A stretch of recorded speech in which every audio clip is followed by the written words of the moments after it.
This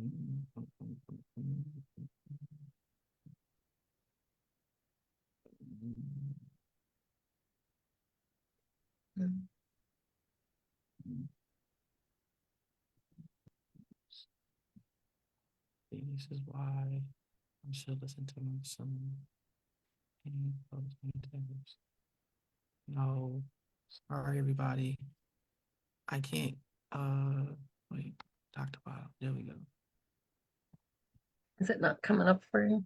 Yeah, I had dock the screen share thing to the bottom. All right. Good morning. Good afternoon, everybody. Welcome to our first Lunch and Learn of the year. We'll be going over the Michigan Special Education Blueprint, covering how to improve educational outcomes for students with disabilities through a more equitable funding system. Today, we'll be hosted by our CEO and President, Matt Gillard, and we have three phenomenal guests today: Heather Eckner from the Autism Alliance of Michigan, Max Marchitello, who is the finance consultant for the Special Education Blueprint Project, and Amy Bartow. She is a parent and advocate member of MyPAC. And Matt, you can take it away. All right. Thanks, Stephen. And thanks, everybody, for joining us. I am Matt Gillard, the President and CEO of Michigan's Children, and we're excited to be back at it in a new year with our Lunch and Learn series, and especially excited about the topic we have today. Before we get into that, I'll just kind of give everybody a little lay of the land where things stand here at the state level. And obviously, there's a lot happening federally as well. We're still in the midst of some budget negotiations at the federal level, with a lot of uncertainty still as to how that's going to play out even this week with the potential of another shutdown. But we are heading towards another, what will be an interesting and active budget cycle here in the state of Michigan as well. The governor is getting ready to present her budget proposal for the next fiscal year to the legislature. That'll happen, I believe, the second week of February, somewhere around the 11th of February. And then we'll be right underway with the legislature then beginning to work on the budget. Hopefully the process goes much better than it did last year, just even from a process standpoint, where we had nothing short of a debacle last year, where we pushed back past numerous deadlines, even past the October 1st deadline, and ended up with a product that had some good things in it, but just a lot of challenges, certainly from an advocacy perspective along the way. We have a big election year in Michigan this year, so usually that means that the legislature is anxious to get the budget done sooner. But we obviously still have divided government with, the Republicans in control of the House and the Democrats in control of the Senate and the Democratic governor in their last year.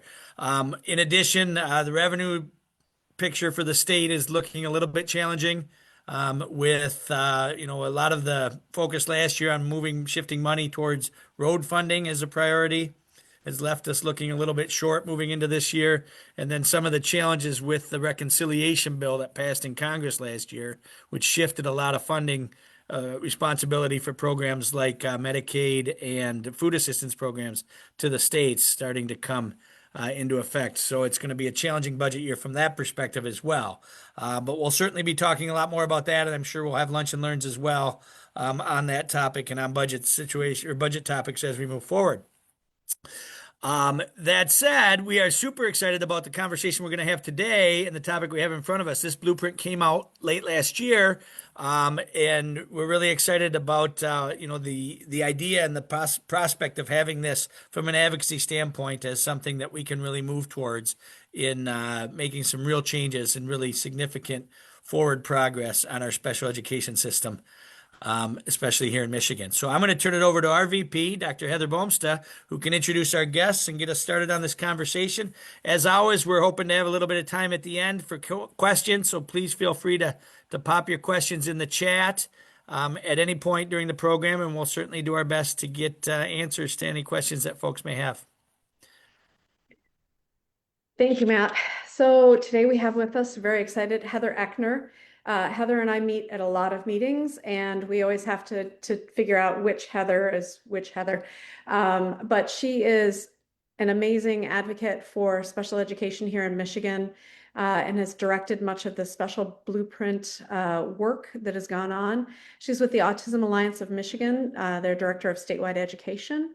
We also have Max Marchitello, who has been a finance consultant on this project and has for months been delving into models from different states and done an incredible job to bring a lot of detail to Michigan and then help shape it for Michigan.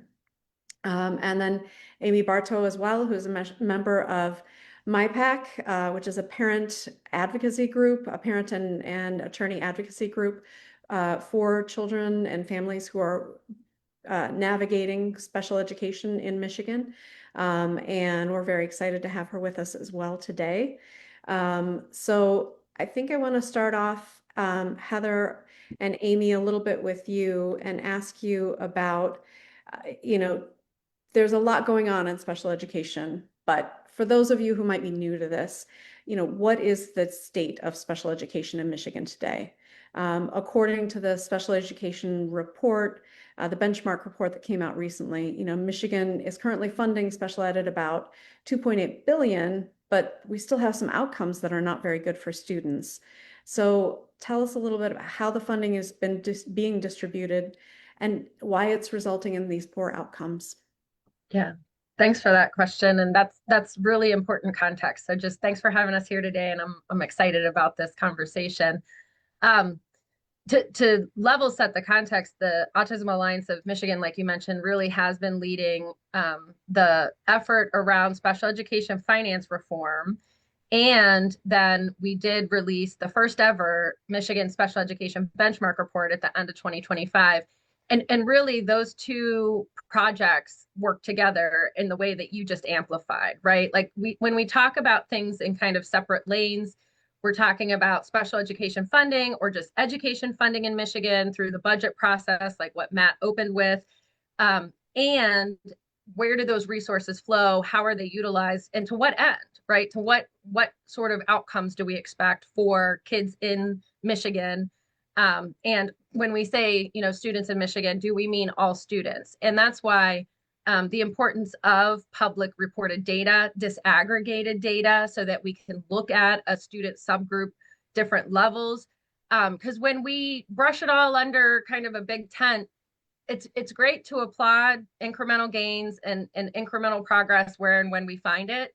And we often aren't realizing where some of the greatest gaps and disparities are. And unfortunately, in Michigan, our education system for students with disabilities receiving special education, those with individualized education programs, IEPs, Michigan is one of the lowest performing states nationwide. So those outcomes are critical, right? So these are complementary kind of projects. As we move forward to modernize how Michigan funds and supports special education services in our state, we also have to be right alongside that, calling for high expectations, access to high quality, inclusive educational opportunities, appropriate identification, timely identification, that alignment of supports of what that IEP process is supposed to accomplish. But we can't lose sight of to what end. And to what end is that we want to see students with disabilities on par with their non-disabled peers, what any parent would want for their child in the education system. So before I kind of turn it over to Amy, I'll just say, Heather, that, we talk about the amount spent, and anytime there's a B, millions sound like a lot, billions sound like even more, because it is.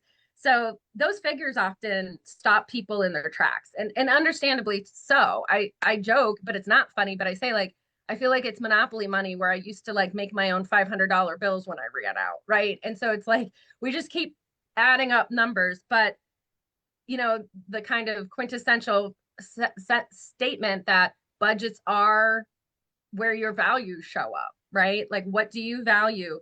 And so it is important for us to understand the state of special education in Michigan. How money is distributed matters just as much as how money is spent.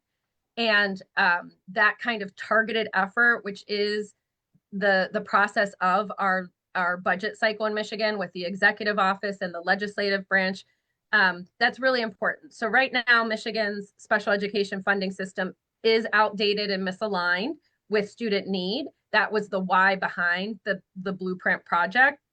And, one clear example is Michigan as a state reimburses at a level of 28.6% for the reported special education costs from districts.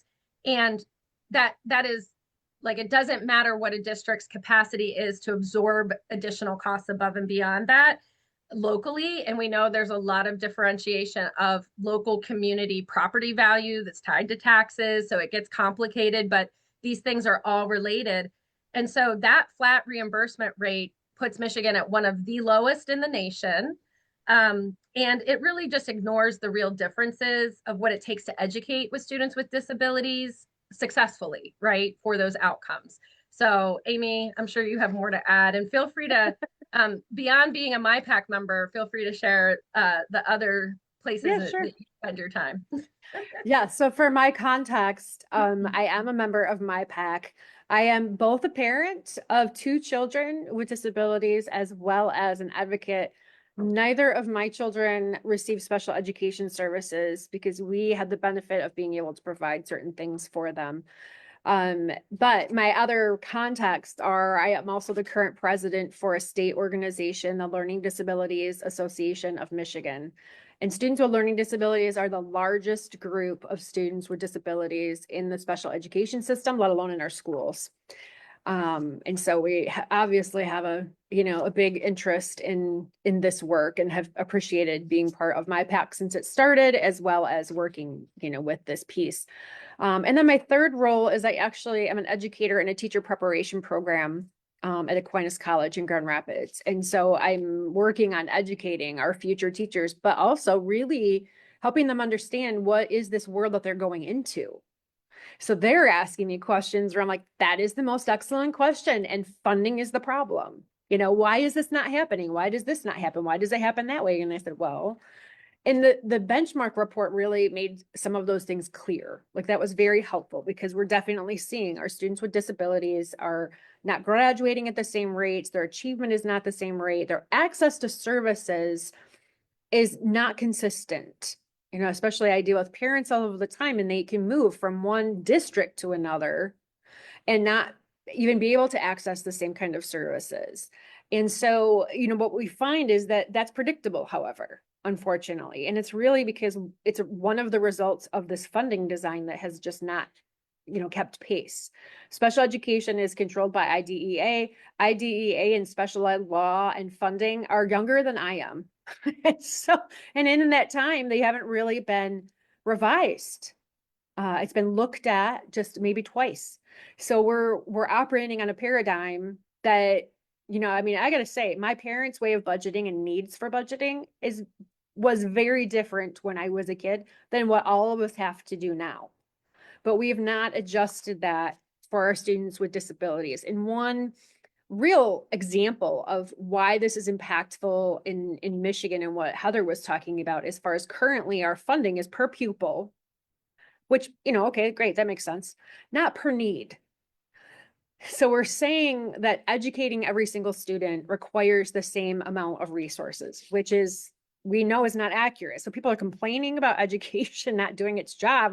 We're doing what we can with what we have. But another really good example is when we think about our state right now, what we're saying is we're not actually taking into consideration some of the things that are happening in our state. And the one prime example is the area of Flint and the other areas that are really impacted by lead exposure.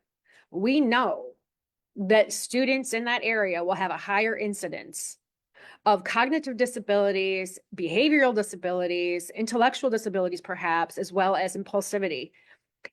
But we're not even acknowledging the fact that they may need more then. So they're still getting this per pupil funding. It's also, I always enjoy working like with the Autism Alliance, because as far as in the world of special education, if it was linear, LD is on one end and autism is sort of on the other end. And when we look at the funding structure, that's the case. Student with a learning disability like dyslexia or dyscalculia or dysgraphia costs less in theory, right, for their services. A student, as you continue to go along and add these needs, a student who is more on the autism spectrum, that's not the same cost, it's not the same need. But what we're saying is that currently we value them the same, and our teachers, regardless of who they're working with, have the same resources to work with any of them. And I find on a daily basis that even my undergrad students realize that does not make sense. So let's talk a little bit about the blueprint and what would make more sense. So tell us a little bit about how the blueprint shifts the funding to a more student-centered, needs-based model. And this is open to anyone. Yeah, we actually, like, for one aspect of it, the blueprint shift is, I mean, again, IDA is, within my lifetime, and it's never been fully funded. So we're basically saying, yes, we're going to have this amount of money, but we don't ever actually have that amount of money. But we can't not do things for kids. So it's coming from somewhere else. So it ends up that reality of underfunding makes, honestly, students with disabilities the scapegoats and seen as almost in decision making, right? The thing you want to avoid as much as possible because it's more expensive, which is not how we should be making decisions about our kids. Right. And for families, it is a lot about what I see in my work is misinterpretations, we'll say, because I'll be nice today, of child find. And so what this really looks like is the conversations that have become practice out of practicality of the sense of child find in the intent of the law is we identify the students who may have disabilities as their challenge, then we decide what they may need and we provide it.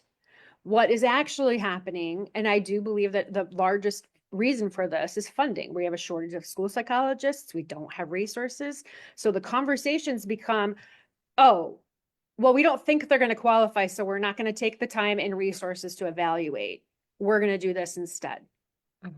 And, or my students with learning disabilities in particular, then their parents are, it's suggested very strongly that they pay for an outside tutor because they're not going to qualify for special education. So we're continuously, which is exactly why we did what we did with my children. So for our family, the decision was simple. We have the resources. We know the characteristics. We're not messing around with this. She was in first grade. We went for a private evaluation. We figured out what she needed. We were fortunate to work with really receptive teachers along the way, and we can provide outside therapies and supports. That is something that I can do, but not all families can do. Exactly. And they shouldn't have to. Yeah, that's a key point, Amy, just that, because what you just described of your lived experience with your family and your children, now that's outside of that public education system. It's outside of what the obligations are supposed to be under public schools for, IDEA and providing FAPE, the free appropriate public education. And that, so I'm also a parent who has supplemented public education by outside intervention at family cost. And I also recognize that deepens disparity gaps, like that contributes to the perpetual machine of inequity in the state. So kind of bringing it back, and I think this is a good place for Max to jump in to address this question. The fundamental why, what I'll tee up is the fundamental reason the Autism Alliance of Michigan, because somebody might be asking, like, why is the Autism Alliance of Michigan leading advocacy around finance reform? And that fundamental why is connected to serving our core constituents, and through our statewide navigator program, the multitude of concerns and questions and challenges that parents in the school system experience connected to disability, all of those barriers, something Amy had just said, a root cause of that is the chronic underfunding of schools. And education providers, the education system team members are absolutely correct when they say we don't have enough resources. But the special education system in Michigan was never intentionally designed. What we're operating under currently, that 28.6 reimbursement rate was the result of a court settlement. A court case gave us that floor. And that's what's always key with these kinds of things. That's a floor. That's not the ceiling, but we treat them like they're the limit, right? And so that was the quintessential like advocacy frame and question, and why the Autism Alliance threw into the ring for the arena of trying to move towards some policy change, because we said we need to look back at this. And in 2018, there was a watershed study done, the School Finance Research Collaborative. And it was one of the first times that the state of Michigan had a research-based look at adequacy for what it should cost to meet the needs of what our public education system says and should provide.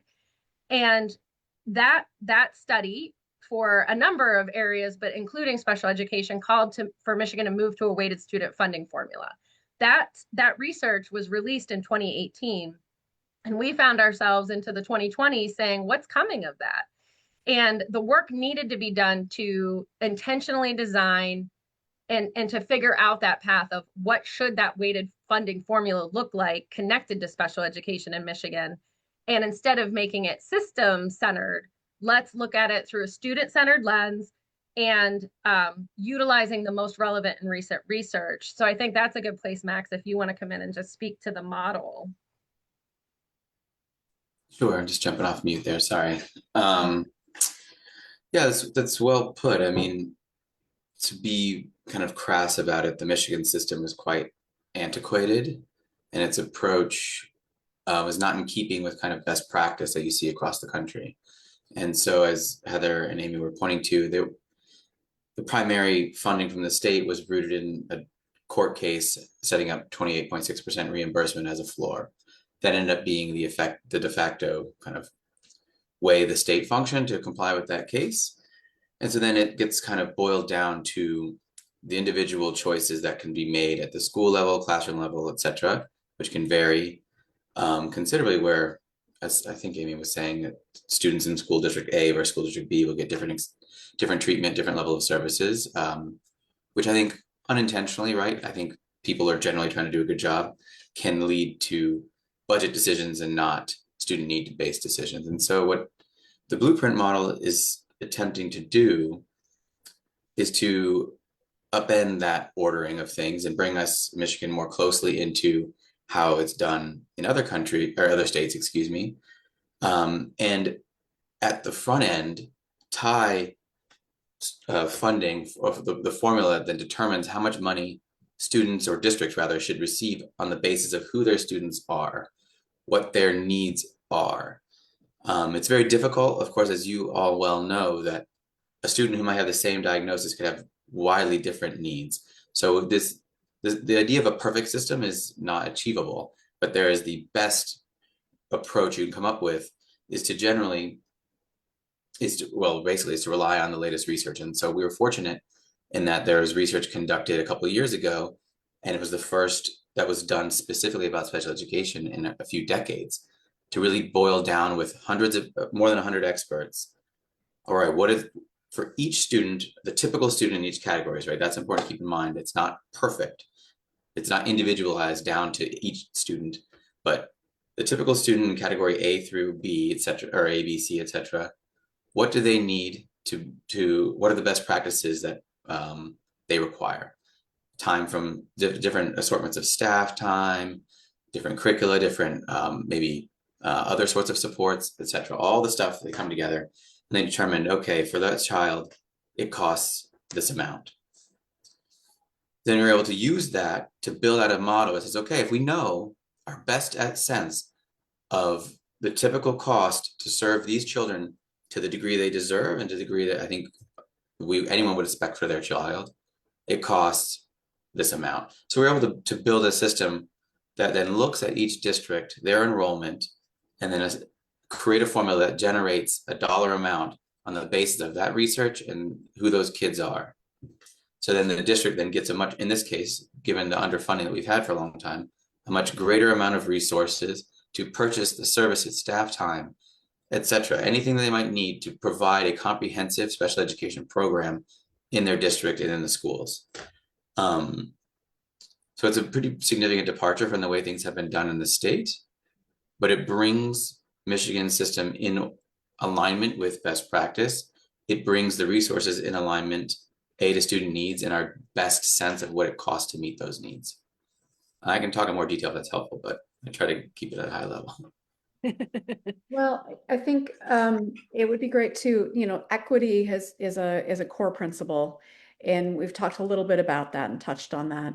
But can you talk a little bit about how the blueprint would impact districts that have lower property taxes and therefore have fewer resources? and ensure that there is more equity to support all the students across the state, whether they're coming from rural districts that don't have much of a property value or property tax base, or urban communities that have schools that have a lot of other issues as well and might not have a lot of extra funding. And I think, again, I go back to Amy, you gave a lot of great examples earlier that, you know, Dr. Heather, as you mentioned, I'll call you Dr. Heather. That way we can distinguish. So as you mentioned, equity is this, you know, kind of area of concern because there are so many gaps, right? And so in addition to the blueprint for special education funding reform being an exact change from being system oriented to student need based, right? It's student centered. There's also a through line of fairness in it. So we are trying to get it to where, so yeah, one of the largest bases of how school funding revenue is generated are through local taxes, our millages, right? And specifically for special education, you know, we've got our school districts across Michigan, which I believe between traditional public schools and charters, it's close to 850, right? But then a level up from that are the regional intermediate school districts, or sometimes called regional education service agencies, RESAs. So ISDs or RESAs. That is the level at which in Michigan, it's the 56 ISDs or RESAs that can levy specific special education millages on property value, right? And so there's some big swings of examples where, and there's currently a cap at what level any local community can vote. Like it all goes through local voting processes, but there's a cap currently on what any level an ISD, a local community, could vote to go up to. So we find in some places across Michigan, this combination effect, and I can let Max speak to it a little more directly, but it's where, you know, there might be a community under a certain ISD area that they have levied almost up to their cap. So they are taxing themselves. They have voted, and the local community has chosen that education is a priority. We want to invest in this as a local community. It's the right thing to do. And we have taxed ourselves to almost the limit, but it's based on the property wealth of that community, and a lower property wealth on the whole community. You can be leveraging a high tax rate, but you still don't get as much revenue, as much money coming in, right? Then you go to another area of the state. Many of the places we Michiganders love to vacation, you know, there's higher property values in some of these beautiful communities. And they might be, as a community, because they have such higher property wealth as a base, they actually don't have to tax themselves as high, but they can leverage more money. So that's the fairness that's not happening right now. And given the reality of how that revenue is generated, a targeted weighted student funding formula and the way that is distributed, there's like an algorithm on the back end, is one way that you can even this out and make it more fair. So that's sort of my advocate level perspective of it. Max, you might want to fill in some gaps there for me, but that's what we're talking about when we say fairness is a through line with the My Blueprint. Sure. I'll just try to add a little bit more there. The first point of what you're touching on is basically the state spending is more or less the same wherever community you're in. It's not exactly the same because there's more than just the Durant reimbursement, but that's the majority of it. So the state comprises more or less the similar percentage of the total expenditures. So then the rest comes by and large from the local tax base that Heather was talking about. And as you know, when you rely more and more on property wealth, you invite the kinds of funding disparities that we're all uncomfortable with and trying to work against. That's what the policy is supposed to be addressing.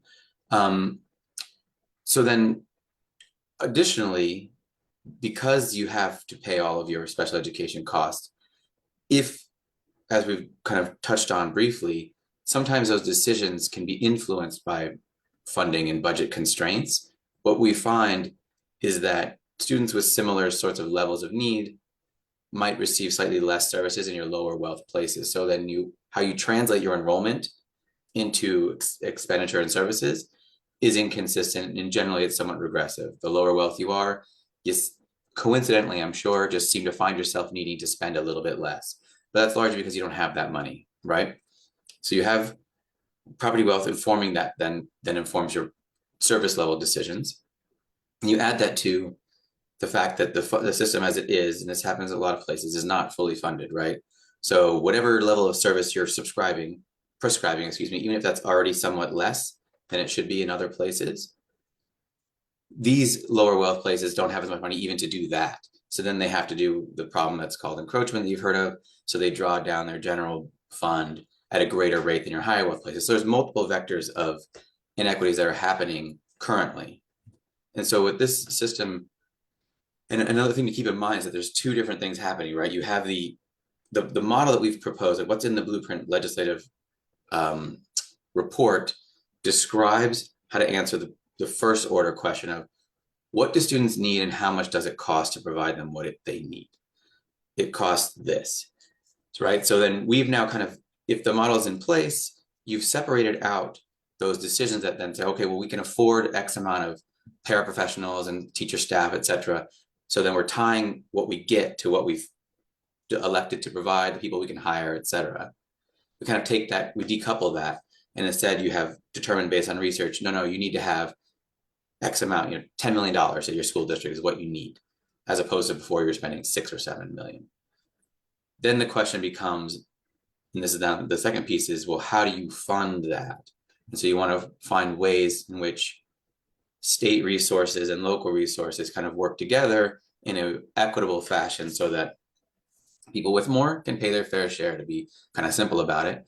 And the places that have less can get more to help fill up that bucket. But the key point here is that bucket is based on your students and what their needs are, not are you rich, are you poor, are you, politically this way or that way. No, it's all just, these are your kids, these are their needs. So we set that benchmark and now we have to fill it up so that way the resources are in place to buy those services and staff, et cetera.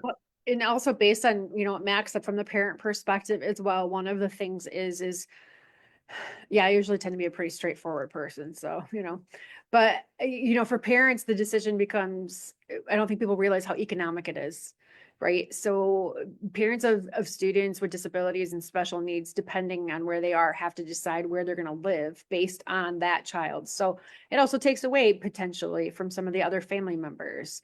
So we're not thinking about that. So I talk to many parents who frequently will be like, oh, good. Well, I'm in a school of choice then into this district.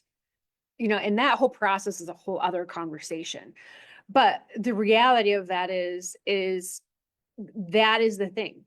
Families are needing to make decisions on whether or not they can accept employment or what houses they're going to buy and what property taxes then they can and can't afford, because they may need their child to be in certain districts because they'll be able to access services that they actually should be able to access regardless of where they live. So we end up with this bizarre cycle of people who are house poor because that's what they needed to do for one of their children, or people who have selected something that they can't afford, they have a job and they can't move, or they can't live there because that school district is not going to be able to serve their child. And that just does not seem to be aligned with what we're really trying to do with education and the intent of IDEA. Right. And I'll just amplify quickly, Amy, what you just said. We hear this in a lot of spaces when we talk about equity in the state, for a lot of different, factors, education being one, and there's other social determinants of health. But when we opened with this about talking about the benchmark report and the data that shows within our education system in Michigan, the students that have the farthest gaps from opportunity and outcomes that any parent would say would be a success measure are those students that cross over other marginalized student groups of geography, rural isolation, income levels, language, the intersection of English language learners who also have a disability is increasing. Underserved groups, Black and brown children. That is where the deepest compounding disparities are in that special education system. And it's where it affects the family in really significant ways, like the examples Amy's given. So that's what we say when, the success trajectory and opportunity for any child in Michigan should under no circumstances be based on their zip code. And that is exactly the system that we're living under. So this is one critical element of a broader comprehensive picture that we need to take together in Michigan. But this has been a long missing element that needed to be fit into the bigger kind of continuum. And we finally have it. We finally have the design, the model. It was a stakeholder process with more than 1,000 stakeholders across Michigan, a year-long process that was a project directed by the legislature. It was appropriated through a budget cycle funded by the legislature to guide their decision making. So now that's kind of, we have it now finally. So that's kind of the move to like help people understand it, how it fits into all of this, kind of workings of the state. Yeah. And within this area as well, I mean, even as I'd mentioned earlier, IDA, I might be old, but not that old, right? So this whole idea that we've been operating on the same paradigm of funding for that entire time, while the world has been changing around us. In education, we know, education from 20 years ago is not even quite the same. And budgets have completely changed. And we, again, we seem to not have had a problem realizing that we needed to adjust the budgets for technology. Oh, that's important, right? We've added in some different programs. We've thought about aspects, and that seems to be much more fluid in one sense. I mean, nobody ever feels like they have enough, but we understand that part. However, what we're saying is for 50 years-ish, students with disabilities, though, haven't, that's not evolved at all. So, in one sense, it's really sending that message like they're ignored from, the people who are in power making those decisions. Status quo is fine. Status quo is okay. We've got this floor. We're going to treat it like a ceiling. And that's okay because we've been able to do that. But have we really? We've been doing that and it's been fine. But has it really? And then we continue to have these conversations in multiple groups about why is education not so effective? Why are people not graduating? Why are they not getting these employment skills? Why are they not doing this? And, some of us have to sit back and go, well, I can tell you again, why? Because we treat this all the same. And, one of the biggest differences as well is especially in the field of dyslexia and learning disabilities, right? We know early intervention is key. If I can provide a child with the appropriate supports in the right developmental window, that trajectory is amazing. Their likeliness for success is huge. If I don't, then it is a crapshoot, what's going to happen. And we're completely seeing this in data. But the bigger issue is, and my husband and I actually, that was our impetus for really getting involved when my child was so young, because she was so young that the psychologist, who's a friend of mine, had said, she's pretty young for a diagnosis of dyslexia. And I'm like, honey, you already know we're going to have this conversation. But I was able to do that. But the reality is we know what the outcomes are for students who don't get the supports they need. So conversations we've had to have along the way to make sure that those things stayed intact. No, we didn't want her to be a teen pregnancy statistic. We didn't want her to have additional mental health issues as she grew up. We know that if we're not getting that support, they're going to develop anxiety. They could drop out of school. They can commit crimes. They're going to self-medicate. They're more likely then to actually cost more in the long run because they've become part of what community has to be supporting in either the judicial system or the unemployment system. And so what we're really saying is we're not going to spend it here and cross our fingers later. But the blueprint really says, hey, by the way, we know these things. So if we do this now, we could actually save money in a lot of different areas later. I think that that's an excellent point, is that sometimes, investing now makes so much more sense. And it's better for our kids and our families. It makes Michigan more competitive for all of those reasons, it's better to invest now and invest early when the trajectories can change and when kids have time to get the skills that they need.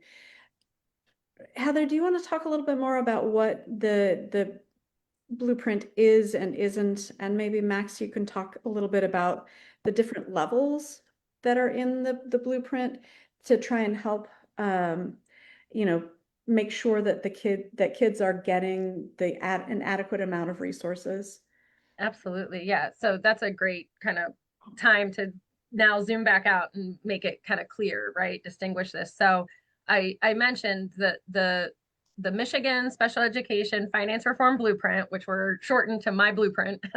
That project was legislative directed. And the jargon term for it is when it was money was appropriated through the budget cycle in fiscal year 24-25. So that was our window of time to complete it and deliver. And it's written into boilerplate is the language term, right? So the boilerplate for that legislative directed project called predominantly for a process under which we design a weighted student funding model. So that was in the boilerplate that is connected to the actual costs of delivering special education. So hopefully that's what people have been hearing as, you know, we've been sharing about the process to get there and what was designed and some of the information that Max has shared. But fundamentally, that was the charge that we had as executing on that legislative directed project. And this was, it needed to be evidence-based. So the cost modeling, as an example, was the cost modeling was based on the most relevant, some of the most relevant recent robust research that was published in 2022. So pretty, you know, time sensitive to when we were doing the project.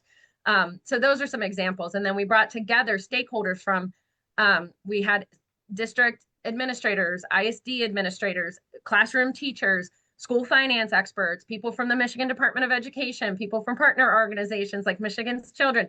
I mean, we really did. It was an open call to, like, if you have an experience or expertise or you want to be part of this process, you were welcome. We had a statewide survey to kind of get a light touch of like people's understanding. We offered listen and lunch and learn sessions back in March of 2025, 3 series to try to lay the background of special ed or school funding and special education funding in Michigan. There were convenings in Lansing. So it was like all these different ways. We had a technical advisory committee, a planning committee. So all of these different stakeholders, all of these different ways to engage. And we needed that. We needed to know how this would work for a special education administrator, but we also needed to know how this would seem to work for a family, right? A student with a disability. So that was that really rigorous iterative process. And it is designed to be a comprehensive, transformative change for Michigan. There's 3 key recommendations that came out of the project that are in the final report. That's what we're talking to lawmakers and policy leaders in the state about now. And it's backed up by all of those things, the stakeholder engagement process, the evidence basis, the most recent and relevant research. What it's not, and Max kind of hit on some of these earlier in his comments, it's not a pilot to be run in one area. It's not a temporary thing.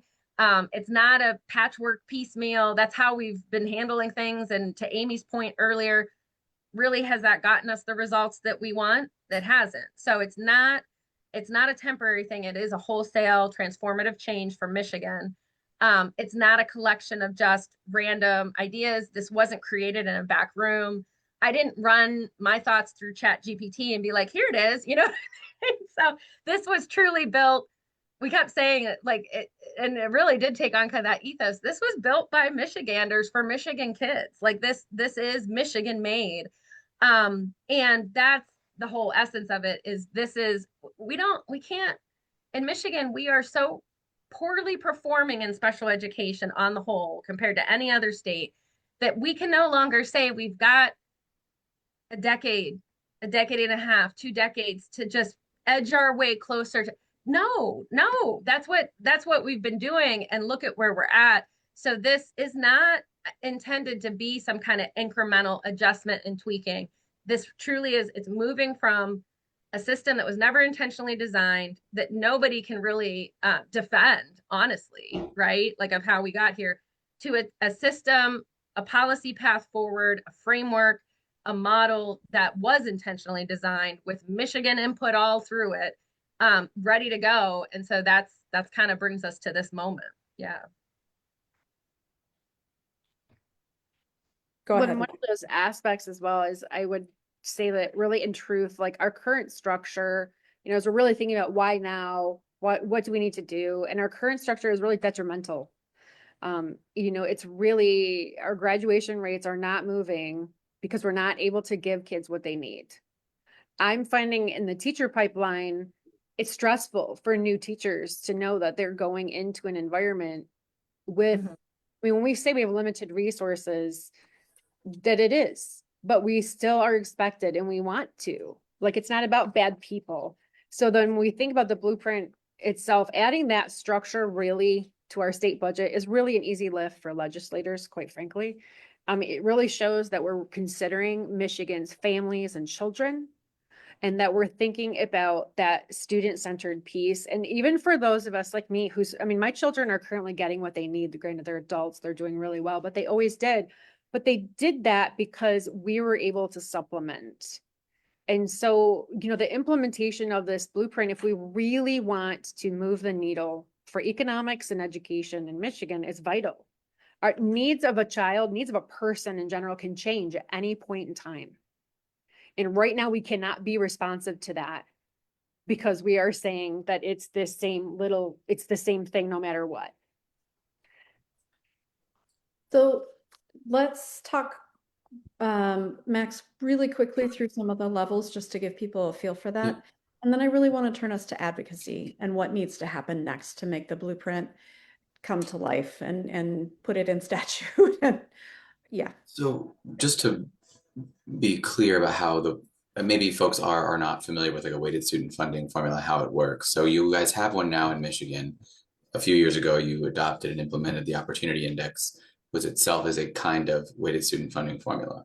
But in principle, what it is, thankfully, also Michigan operates with this foundation amount of money that every student is supposed to get. And kudos to all the advocates and parents and family members who finally got full funding of that a few years ago for kids with disabilities. So outrageous. I could not get my head around that when I started working on this with you guys, that was ever allowed to happen. So congratulations on remedying that.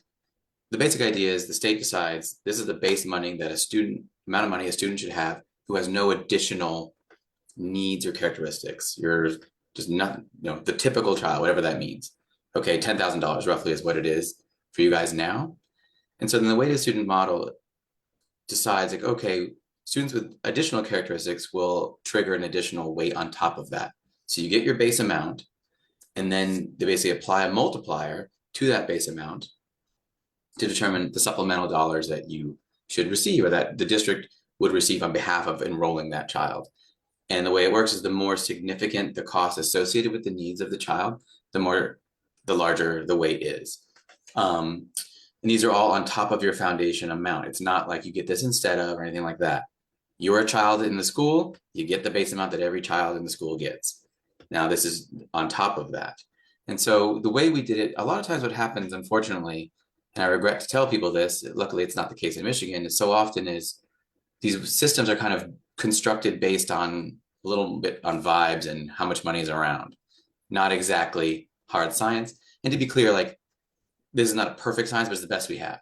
And so we went the other way. We worked backward, not how much money can we muster, not what feels right, but rather what does the best evidence say it costs to serve these students, and work backward based on what the foundation amount is in Michigan and how then we get to those weights. So we organized, so because of the way the research is, and also because of the way the data is in Michigan, the weights are based on eligibility categories. It's the most common way that you're done across the country, mostly because of data issues. So you have your 13 categories, and each one has an estimated cost for the typical student, 10,000, 15,000, 30,000, et cetera. And so what we did is we found they're kind of our natural clusters of those costs where students with particular eligibility categories kind of group around similar cost levels. So that makes sense to then organize, rather than having 13 different tiers, 13 different weights. To increase simplicity, we organize them into 4 tiers, grouped based on similar cost levels. So you might have disabilities that don't seem that similar, but they're together because the cost of intervention is roughly the same. And so you have those 4 tiers. And I'm just looking at the report. So like tier 1 has speech and language impairment and specific learning disability. Just those 2 is in tier 1. That accounts for 53% of students with disabilities in 2024. And the weight is 1.1. So as your foundation amount goes up, so in 20 years, if you have this in place and the foundation amount is $15,000, you don't have to tweak anything. It's still 1.1 times that foundation. So it is a self-executing in a sense. Like once it's authorized, you don't have to keep tinkering. It's not fighting over what it should be in the next years. Then in tier 2, you have other health impairment all on its own, because it was kind of in between the other costs, and it's still 14% of kids. So the category is sufficient to kind of stand alone. And that weight is 1.8. Now these next groups are larger. I think there's 5 in each. So you have for tier 3, physical impairment, severe multiple impairment, cognitive impairment, deaf or hard of hearing, and deaf/blindness, which is 11% of kids. And 3.1 is the multiplier because the costs are much greater. And then the multiplier for tier 4 is 3.8. And there you have emotional impairment, visual impairment, early childhood development delay, autism, and traumatic brain injury. And that's 21% of kids. Okay. So I am going to move you along and just make note that all of this material is available in the blueprint itself in much more detail. But I want to talk now about what comes next. Yeah. Advocacy, my favorite thing. Thank you. Yeah, I'll be quick because I know we wanted to get to questions too. So just everybody being here, this is a perfect example of it. Like this opportunity with an aligned partner organization giving space to this. Like what we need to do is to make sure that families, educators, advocates, we keep doing what we're doing right now, stay engaged, keep this issue visible, you know, especially as it's moving through now. We're in the formal budget process where decision makers are making decisions, right? So that's where we need to reach out to our elected officials and let them know what are core issues for us. I care about this, you know, I want you to care about it too as your voting constituent. So that's kind of that broad-based advocacy movement that needs to happen. And again, like we've kind of been sharing, the blueprint wasn't created in somebody's back room with just a couple of people. This really was a show of also how policy work can and should really be done to bring together all of the different people that play a part in success for, in this case, kids with disabilities in our state. So in addition to staying informed and you know, speaking up, there are things online available, like you mentioned, the My Blueprint report, the formal report that was delivered to the legislature, also on a public facing webpage that I did put in the chat. We have some of the other background material, like those that webinar series that I mentioned earlier. We also have the benchmark report out that shows where Michigan is right now as a baseline for outcome measures. So again, those two things go together in the conversation of the urgency of, we have the model now, the urgency of why we need to implement it now is we have a long way to go to pull out of the pit in Michigan. So let's do this together. Let's get this done together. We need strong leadership for that. And we're also, I think, through this process kind of changing how we're talking about special education funding because of obligations under different funding streams, obligations under the education system. These things are often treated as separate lanes, separate silos, you know, kids are othered. Like around 80% of kids receiving special education also spend, you know, most of their time in the general education setting, right? So it's one of those things where like, this isn't a that or them or this or other. This really is impacting all students, all classrooms. Disability is in every school building. And so we want to provide the appropriate resources so that our schools can address the needs of any kids with disabilities. And by doing that, you know, it's kind of that mantra of the rising tide will lift all ships, right? Like this rising tide will make it better for all kids in Michigan public schools. But it's been such a critical area of chronic underfunding, and we didn't know how to target it. Now we know. So we got to keep talking about this. This needs to become like the sea change statewide issue. As Max talked about, we've done it in some other areas. We've done it for at-risk students connected to concentrations of poverty and income.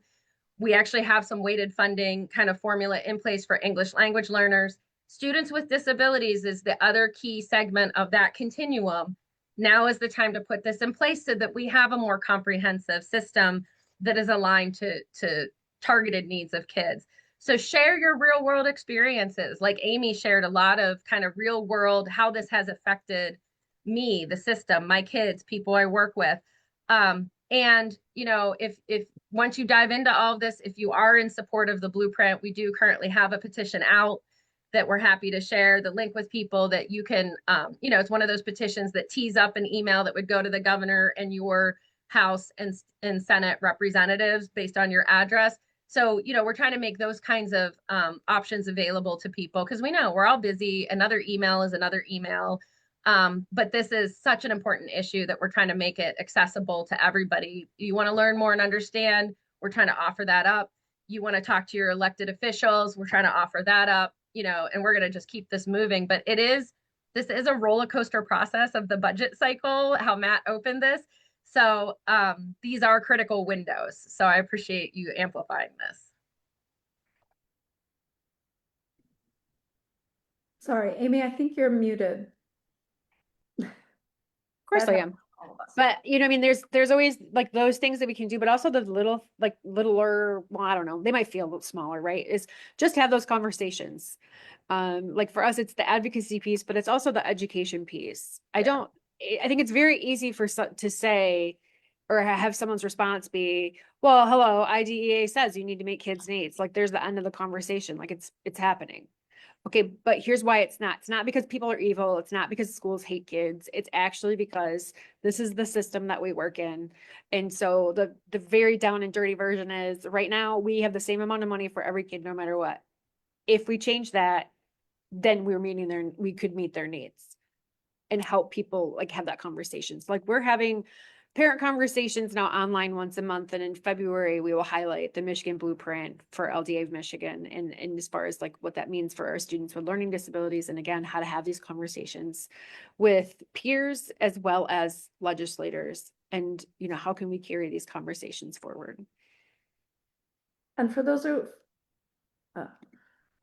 who are interested in taking action, Heather, can we make sure that that link gets posted in the chat? Because there's a lot of work to come on this. I will do that. Yeah, a lot of meeting with legislators. What are some other opportunities for people to get involved, Heather or Amy?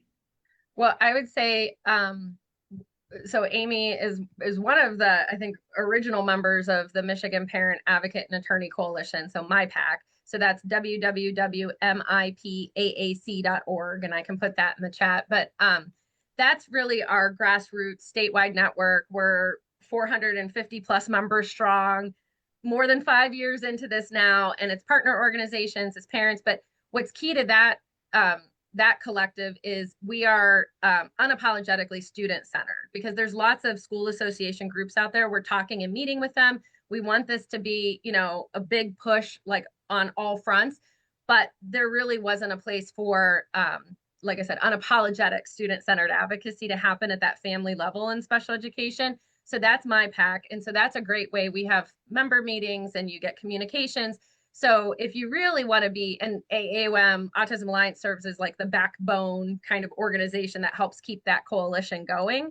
So if you really want to stay engaged at that deeper level, it would be join MyPAC if you're not already a member. Yeah, for sure.